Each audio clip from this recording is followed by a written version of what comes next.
తెలంగాణ జాగృతి సంస్థ మీ అందరికీ తెలుసు 19వ సంవత్సరం.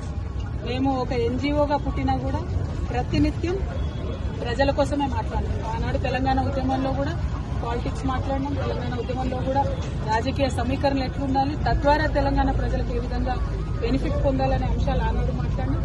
ఈనాడు కూడా మేము ఒక సివిల్ సొసైటీ ఆర్గనైజేషన్ గా ఉన్నప్పటికీ రాజకీయాలు పుష్కలంగా మాట్లాడతాం. రాజకీయాలు మాట్లాడి ప్రజలకు మేలు చేయాలంటే పార్టీ ఉండాల్సిన అవసరం లేదు.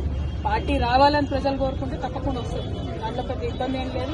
పక్కనున్న ఆంధ్రప్రదేశ్ లో 2 పార్టీలు ఉన్నాయి, తమిళనాడులో 2 ప్రాంతీయ పార్టీలు ఉన్నాయి, ఆంధ్రప్రదేశ్ లో 3 ఉన్నాయి, అట్లనే కేరళలో అయితే గల్లీకోటు ఉంటుంది. పార్టీలు ఉండడం లేకపోవడం పెద్ద విషయం కాదు. జాగృతి పార్టీగా మారడం కూడా పెద్ద విషయం కాదు. కానీ దానికి కూడా ఒక సమయం, సందర్భం, ప్రజలకు అవసరం.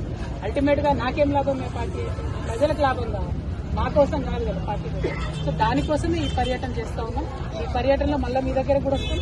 అప్పుడు మళ్ళీ మిమ్మల్ని కూడా కలుస్తాం. మీరు సలహాలు ఇవ్వాలి, ఎట్లా మనం యాదాద్రిని డెవలప్ చేసుకోవాలి అని దాని నుండి ఒక ఆలోచన తీసుకుంటాం. Thank you. జై తెలంగాణ.